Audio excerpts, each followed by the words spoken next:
Hello everyone, this is Matthew Miller at the ZDNet Mobile Gadget here.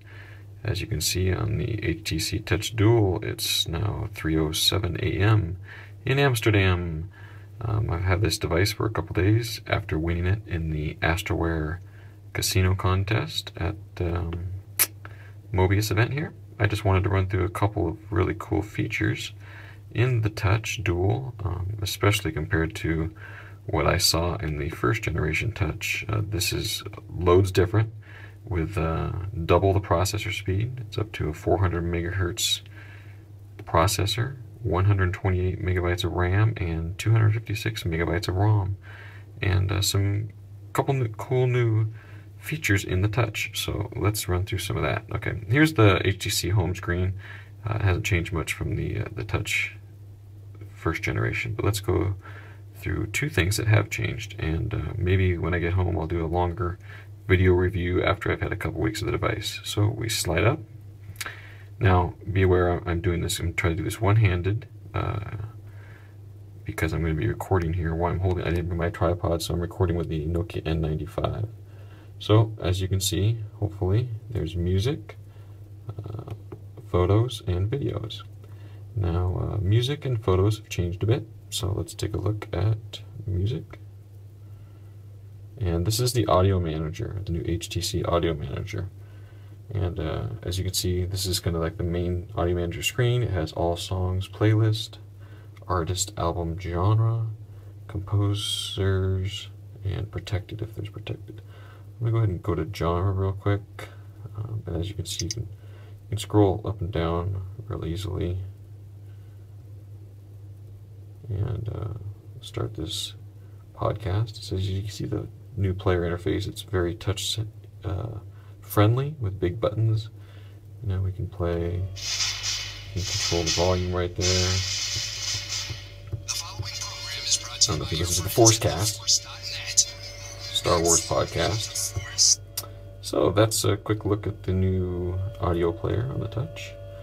Let's go ahead and go back to, now we'll take a look at photos, which has changed dramatically. So we tap on photos, and as you can see, my response is quite a bit faster than we saw on the original Touch.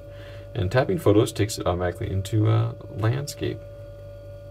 And as you can see, I have some photos on here. Oh, that was our crazy day at the Static Cling inside the mall. So I'll go ahead and, I forgot these pictures were on here. I'll go ahead and open one of these pictures. So I just tap on the picture. And as you can see, my daughter has a bad case of static cling in her hair. Now, some really cool features, kind of iPhone-ish type. There's the picture, landscape view. Now, if I wanted to zoom in on her crazy hair right up in here, let's see if this works. Do a full circle starting from the top. And there you go. Now, it's a dynamic zoom, so it doesn't just zoom 2 by, 4 by, whatever. It zooms on the particular area that you circle. You can actually hold down, and then you see a little square pops up to pan. And you can pan around. Pan some more if you want. Now say I wanted to zoom in even closer on her eye. I think I can do that again. Let's see. Circle around her eye. And see how close that gets. It just keeps on zooming around. I think it gets to an eventual level. But there you go. And then if you want to go back to the whole thing, just do a double tap, and you're back to the original picture. Now, say I wanted to zoom in again. Let's go on her hair. Zoom in. Now, if I wanted to zoom out, I go opposite circle. There we go. See, opposite.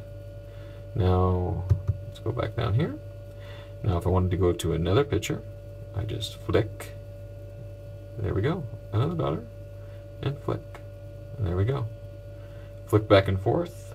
So you've got flick, back and forth, you got pan, zoom, and I believe if you've, let's see, there we go. That brings up the menu. You can email it, you can trash the image, you can set it as your contacts, you can find out some information, and if you tap that, it tells you what controls you have in the Photos app. Say OK, and that one is a slideshow, so you can have a slideshow just showing your photos. And if we go ahead and tap the arrow, it takes you back to your album. Pretty cool. I really like this new photos functionality in the Touch. And we'll bring it back here. And then, you know, as you can see, the touch seems much more sensitive, and it works much better than what I saw on the first touch. I'm pretty impressed with the Touch Dual. That's the touch interface. And one last thing, if you look on the Touch Dual, has a own keypad at the bottom. But we'll go into this more in depth when I've had a chance to play with it and I have a better video camera. Alright, thanks.